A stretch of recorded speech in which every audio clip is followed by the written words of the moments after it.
ICC women's world cup जिसका final कल हुआ, जो कंक्लूड हुआ कल, and India women winning it. And obviously फिर अब हम फर्दर ऑन बात करेंगे पाकिस्तान टीम के हवाले से भी, जहां पाकिस्तान टीम ने जो है वो सीरीज़ अपने नाम की, the T20 series versus South Africa अपने नाम की, और अब ODI सीरीज़ की होने वाली शुरुआत। बट बिफोर दैट, क्योंकि ब्रेक पे जाने से पहले कोच के हवाले से हाफिज़ साहब मैंने आपसे सवाल पूछा था, what a fairytale for him as well.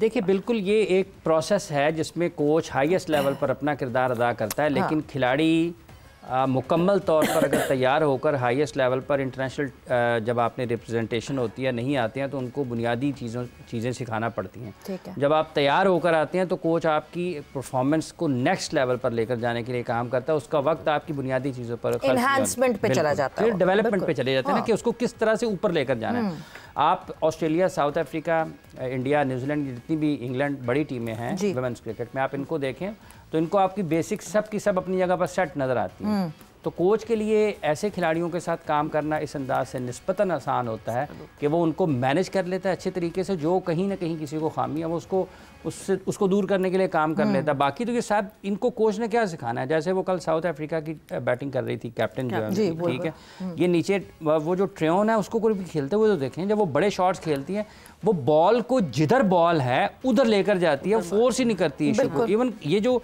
Women's cricketer हैं, इन्होंने भी जो वनडे वर्ल्ड कप में बैटिंग की है उसको देखें तो सही, इंजॉय करें कि जहां बॉल है, अगर स्क्वायर ऑफ द विकेट है वो उसको फोर्स करके मिड विकेट पर नहीं लेके जा रहे, वो उसको उधर ही खेल रहे हैं, उधर ही कर रहे हैं। अगर वो सीधा खेलना है तो आपको वो सीधा ही खेलेंगे, वो उसको खींच के इधर मिड विकेट की तरफ नहीं लेकर आएंगे। ये हमारी तरह नहीं है, जैसे हमारी यहाँ पर कमेंट्री हो रही है, वो एक आगे पड़ा बॉल आउट स्विंग हुआ है और विकेट उड़ा गया तो कमेंटेटर कह रहा है यॉर्कर हुआ है, आगे गिरा है और गिरकर बाहर को निकला है और उड़ा दिया। ये कौन सा यॉर्कर है जो आगे गिरता है और गिर के बाहर भी निकल जाता है। तो ये बुनियादी चीज़ें हैं, ये भी बुनियादी चीज़ है ना, कि यहाँ पर ठीक करेंगे तो ऊपर जाके ठीक होगी। बड़ी गौर से सुन रहे हैं वैसे आप, ये जो फर्स्ट क्लास है ना, ये बड़ी गौर से और सुननी भी चाहिए, because obviously this is the way जो हम आगे लोगों को एजुकेट करते हैं अबाउट क्रिकेट, और ये हम सबकी जिम्मेदारी है कि हमसे कुछ गलत ना निकले, और गलत निकले तो फिर उसकी माजरत हमें ज़रूर करनी चाहिए।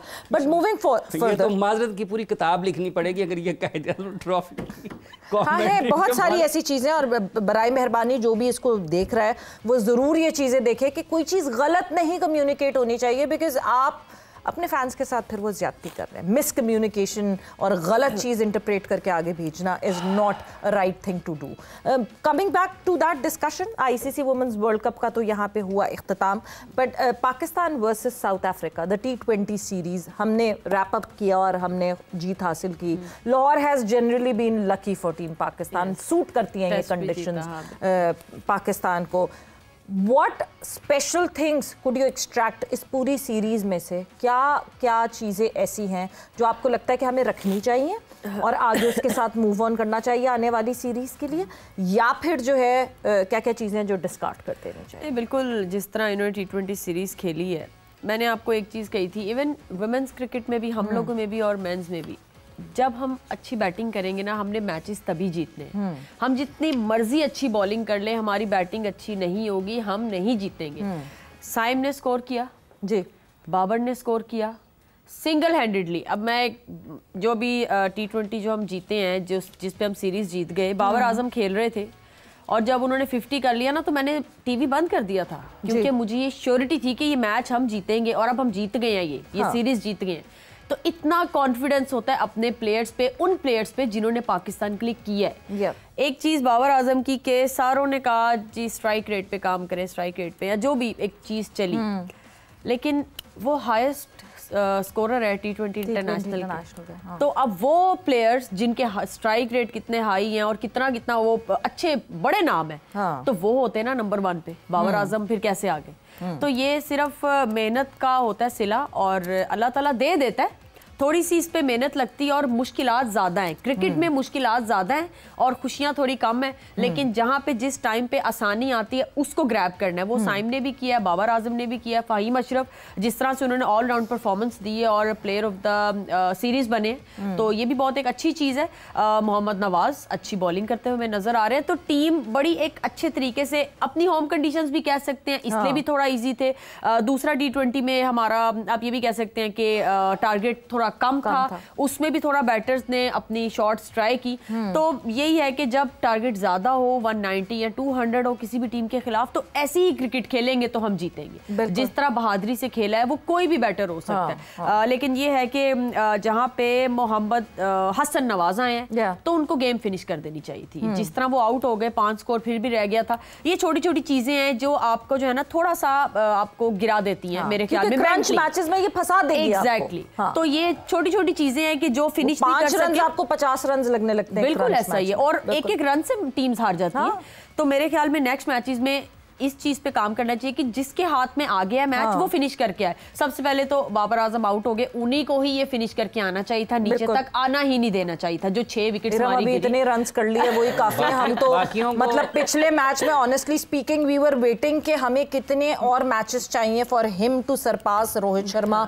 वो 9 रन्स कितने टाइम में बनेंगे, बट इवेंचुअली वो हो गया। एक चीज जो आपने कही कि 2 नहीं जो साथ वाले, देखिए मैं यहाँ पे विराट कोहली का नाम लूंगी। वो फिनिशर है, जिस तरह वो जिस सिचुएशन में भी जाते हैं। उसकी सराउंडिंग में कौन है ना, आप बहुत सारी चीजें हैं, मतलब ये बाकी जो हैं इन्होंने क्या करना है, ये बैट्समैन नहीं है। और अगर आपने 8-10 रन करते हुए मुसीबत में जाना है तो बाबर आजम मतलब उसने ठेका उठाया हुआ है। टोटल रन कितने हैं? 139। उसके कितने हैं? 68। तो बाकी किस लिए हैं फिर? अरे 68 करने यार 10 और कर देंदा तो ठीक से, और बाकियों ने भी करना है ना। बिल्कुल। तो ओपनर भी तुम बन जाओ, मिडिल ऑर्डर भी तुम बन जाओ, और फिनिशर भी। बिल्कुल, ये इतनी ज्यादा डिमांड करना वो बिल्कुल गलत बात होती है। बट देन हाफिज साहब, जब हम एक प्लेयर को एलीट प्लेयर कहते हैं और बाकी प्लेयर्स को एलीट प्लेयर नहीं कहते, तो एलीट प्लेयर तो इसी तरह स्टैंड आउट करते हैं। या तो ये प्रेशर, ये टैग इस वक्त कुछ टाइम के लिए साइड पे रख दिया जाए और वो एलीट प्लेयर वाला टैग ना लगाया जाए, बिकॉज एलीट प्लेयर तो जो आता है वो चाहे जिस मोमेंट पे जहां से भी आएगा वो खत्म करके दिखाएगा। विराट कोहली की बात की, MS धोनी की बात की, ये वो प्लेयर्स हैं जो कि अपनी जॉब फिनिश करके जाते हैं, वो तो बिल्कुल अंडरस्टैंडेबल। दूसरी तरफ अब क्या आगे प्लान्स हैं और क्या नहीं है? कौन होगा विकेट कीपर टीम पाकिस्तान का? आपको साहिबजादा फरहान विकेट कीपिंग करते हुए दिखते हैं तीसरे T20 में, दूसरे T20 में उस्मान दिखते हैं और उस्मान पता चलता है कि हाँ जी वो कीपिंग भी उस पार की नहीं कर पा रहे। वो है ही नहीं, उन्होंने करनी क्या थी? ये जो स्पिन को बहुत अच्छा खेलते हैं। हाँ, बहुत अच्छा खेलते हैं, स्पिन ना हो रही हो। हाँ। ये अभी मैं कल देख रहा था सईद अनवर साहब की एक इनिंग्स 190 समथिंग थे न्यूजीलैंड के खिलाफ चेस में, 197। हाँ। तो उसमें से 100 उनका था जी, 100 उनका था। एक दूसरा ये जो आपने लीड प्लेयर का जिक्र किया, ये बनाया उनको पाकिस्तान क्रिकेट बोर्ड के मीडिया डिपार्टमेंट ने था। उन्होंने शुरू की थी एक मुहिम, उनके साथ फिर कुछ ज़रूरतमंद इकट्ठे हो गए और उन्होंने एक ऐसी फ़ौज तैयार की जिन्होंने बाकी 10 खिलाड़ियों को नज़रअंदाज कर दिया और सिर्फ एक के ऊपर ही सारी नज़रें जमा दी। और अब लोग समझते हैं कि शायद सब कुछ उसी ने करना है, जो कि अनफेयर है जी। ठीक है, एलीट प्लेयर इसमें शाहीन आफरीदी भी उतने एलीट प्लेयर हैं, मोहम्मद रिजवान भी वैसे ही एलीट प्लेयर हैं, बाकी भी तमाम के तमाम खिलाड़ी वैसे ही एलीट हैं। पाकिस्तान क्रिकेट बोर्ड के ऊपर ये जिम्मेदारी आयद होती है। 2019 में जब उन्हें कप्तान बनाया गया, जो उस वक्त मीडिया रन कर रहे थे पाकिस्तान क्रिकेट बोर्ड का, उन्होंने इस अंदाज में इनको पेश किया और आज उसका नुकसान आप उठाकर देखते हैं कि पाकिस्तान की क्रिकेट को क्या हुआ है। सो ये एक आप उसको कहते हैं गैर हकीकी मुतालबा है और गैर हकीकी काम किया गया था जिसका पाकिस्तान को नुकसान हुआ। जहाँ तक ताल्लुक इसी बाबर आजम का है, ये कप्तान पाकिस्तान क्रिकेट टीम के पोस्ट मैच प्रेस कॉन्फ्रेंस उनकी सुने, उनको तो लग रहा है कि इन्होंने वर्ल्ड कप जितवाना है, तो एशिया कप नहीं जीत सकते थे उनकी मौजूदगी में। आपकी कंसिस्टेंसी नहीं है सोच में। मतलब एक ऐसा प्लेयर जिसको एलीट प्लेयर भी कहा जाता है, जिससे लोग डिमांड भी करते हैं इतना ज्यादा, उसको एशिया कप के लिए ड्रॉप किया जाता है, कप्तान खुश है। उसको टीम में वापस लाया जाता है, कप्तान फिर खुश है। कप्तान खुद क्या है, फिर उसने खुद भी कुछ कहना। अब वो कप्तान को नजर आता है ये हमें वर्ल्ड कप भी जितवा सकता है। सो ये बुनियादी चीज़ें हैं। जब आप लोगों को प्रोपोगेट नहीं करेंगे तरीके से, एक्सप्लेन नहीं करेंगे, तो लोग मोहब्बत करते हैं क्रिकेट से, क्रिकेटर्स से लोग मोहब्बत करते हैं। तो आप उनकी मोहब्बत का या उनकी मासूमियत का, उन सादा लोगों का मजाक तो ना बनाए ना, उनको क्रिकेट लिटरेट करें। अब ये जो उस्मान का जिक्र है और जिस तरीके से आपने पाकिस्तान की प्लेइंग 11 का जिक्र किया है, क्या कभी आप ये विमेन वर्ल्ड कप अभी खत्म हुआ ना, किसी भी टीम में आपको कोई पार्ट टाइमर नजर आया है? साहिबजादा फरहान विकेट कीपर नहीं है, ये एक अभी एक जिस T20 मैच की जिसमें उन्होंने कीपिंग की है ना, तीसरे में आप देखें कि उनसे झुका भी नहीं बाज औकात गया। हाँ। जब आप गौर से देखें तो आपको लगेगा ये जो फ्लेक्सिबिलिटी है आपकी बॉडी की, विकेट कीपर की, ये सिर्फ विकेट कीपर ही कर सकता है। एजिलिटी बिल्कुल बहुत जरूरी होती है। ये एक स्पेशलिस्ट का काम है, और क्रिकेट भी स्पेशलिस्ट ही खेलते हैं। बॉलर स्पेशलिस्ट होता है, बैटर स्पेशलिस्ट होता है, आपका विकेट कीपर स्पेशलिस्ट होता है। पाकिस्तान क्रिकेट बोर्ड ने इसको ऐसे कर दिया कि शायद ये हर कोई कर सकता है। जब हर कोई के करने की सोच आप में गालिब आ जाएगी तो फिर आपके यही फैसले होंगे कि आप इस हद तक आपका दिमाग बंद हो जाएगा कि आप किसी स्पेशलिस्ट विकेट कीपर के बगैर इंटरनेशनल क्रिकेट खेल रहे होंगे। अब अगर देखें कि इन दोनों विकेट कीपर्स को खिलाया, अब जो अगली T20 की सीरीज आएगी या जब आप वर्ल्ड कप की तैयारी कर रहे हैं, ये बेतुके तजुर्बात करने चाहिए, लेकिन उन तजुर्बात में भी कोई मंतक, कोई दलील होनी चाहिए।